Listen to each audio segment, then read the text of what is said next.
개념원리 10쪽입니다. 집합의 뜻과 표현 1단원이죠.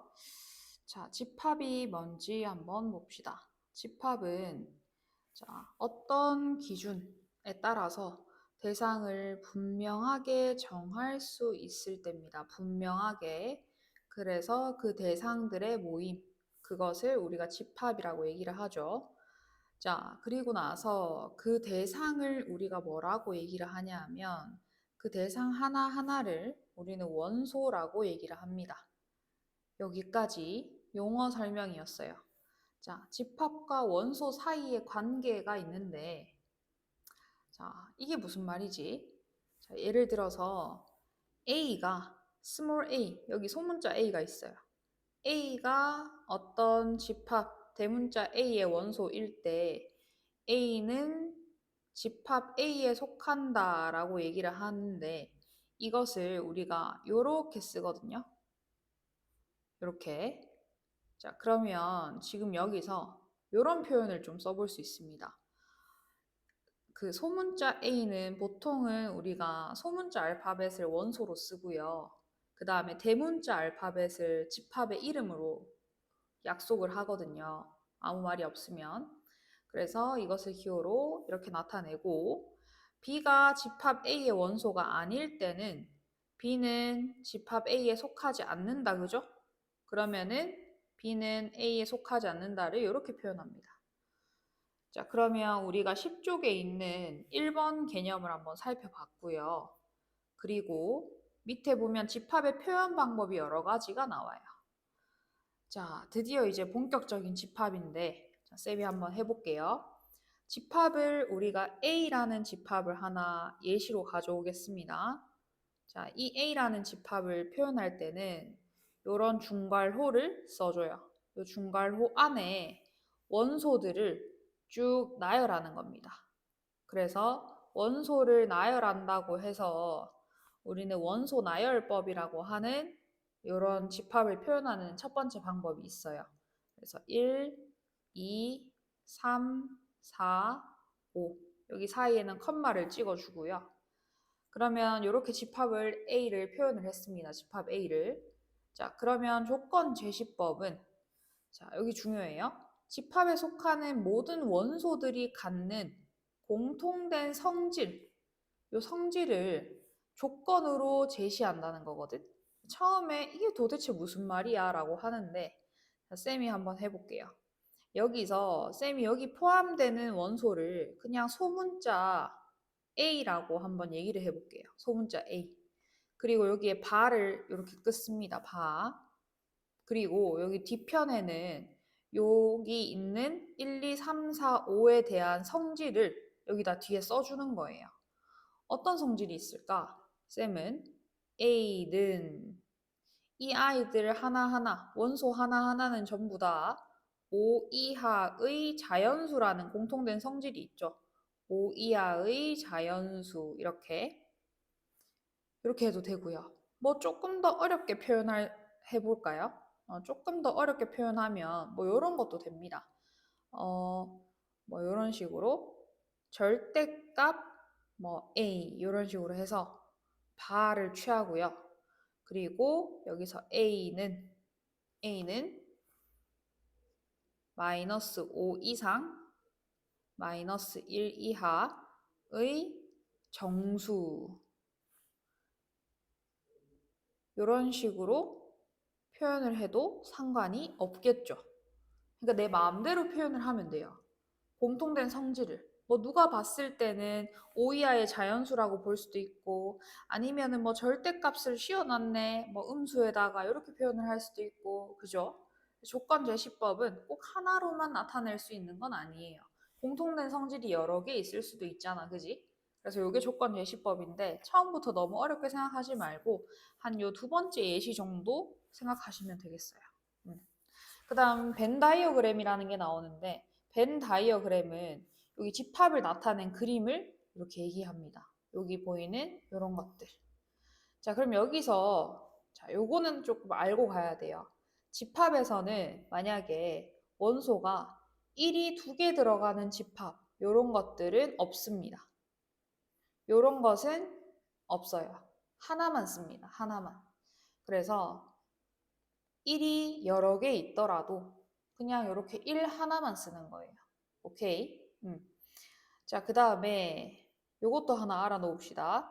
우리가 쌤이 지금 이렇게 오해할까봐 설명을 또 붙이는 거예요. 집합 A라고 했으면 여기 원소도 소문자 A라고 써야 되나요? 그건 아닙니다. 그건 아니고요. 뭐 소문자 X 써도 되고요. 그 다음에 뭐 내 마음에 드는 알파벳 아무거나 써도 돼요. 뭐 소문자 Z 써도 되고요. 무슨 말인지 이해될까요? 이렇게 알파벳을 자유롭게 표현하시면 되겠습니다.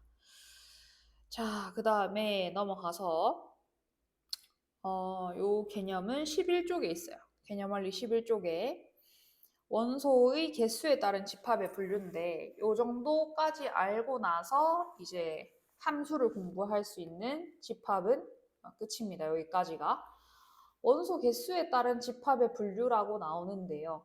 원소 개수.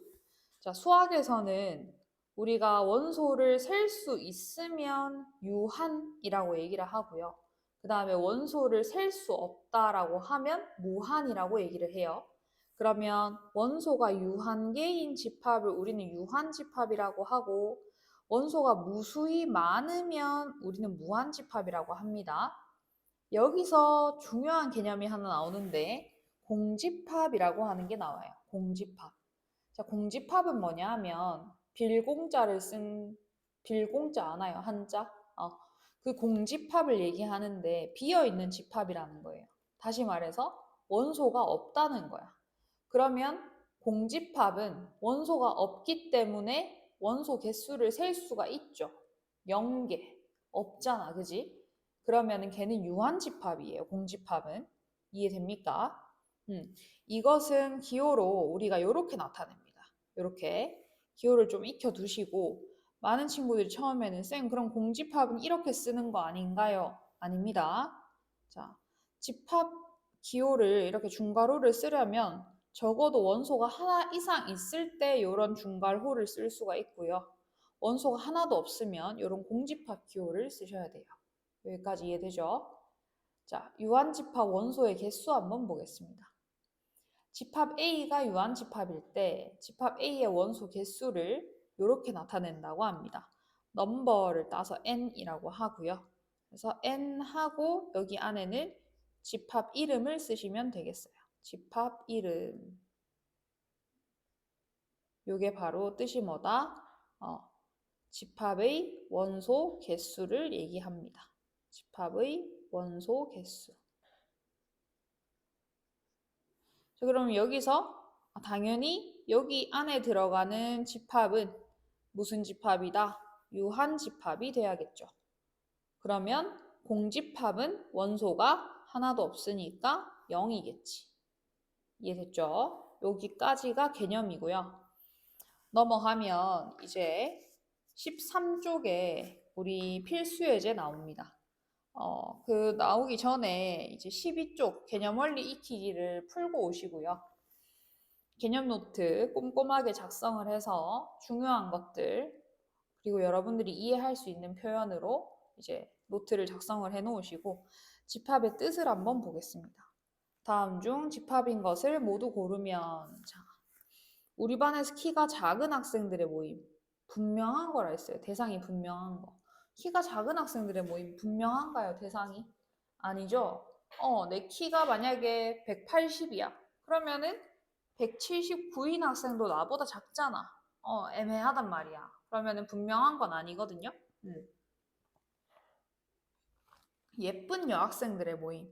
안 되죠. 분명한 것만 된다 했어요. 그래서 얘네들은 다 안 되고요. 혈액형 B형인 학생들 모임. 되네요. 그 다음에 키가 170에 가까운 이라는 것은 그럼 150도 가까운 거 아닌가? 뭐 이렇게 애매하니까 얘도 안 돼요. 3보다 크고 10보다 작은 자연수 모임 분명하죠? 3번, 5번이 되겠어요. 필수 예제 1번이었습니다. 자, 필수 예제 2번이에요. 30 이하 5의 양의 배수 집합을 A라 한다. 자, 그러면 쌤이 A를 원소 나열법으로 한번 표현해 볼게요. 5의 양의 배수인데 30 이하니까 50, 15, 20, 25, 30이 되겠죠. 자, 이 중에서 옳지 않은 것은 딱 보이는데 12가 A의 원소인가요? 아니죠. 답은 3번이네. 4는 A의 원소 아니고 5는 A의 원소고 18은 A의 원소 아니고 30은 A의 원소입니다. 그죠? 그래서 답은 3번입니다. 그 다음 뒷페이지 넘어가겠습니다. 그래서 지금 14쪽이죠. 14쪽에 집합의 표현 방법입니다. 아까 집합 표현 방법 여러 개 표현했는데 3가지 있었습니다. 그러면 1번은 지금 원소 나열법인데 조건 제시법으로 한번 표현해 볼까요? 자, 뭐 알파벳 아무거나 가져옵니다. 어떤 알파벳 가져올까요? 저는 뭐 K 한번 써볼까요? K. 어떤 K냐? K는 10의 양의 약수. 이렇게 두면 되겠죠. 자, 그 다음에 2번.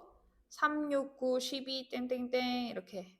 얘는 무한집합이네요. 무한집합도 원소 나열법으로 조건 제시법으로 나타낼 수 있습니다. 어떤 거 있을까요?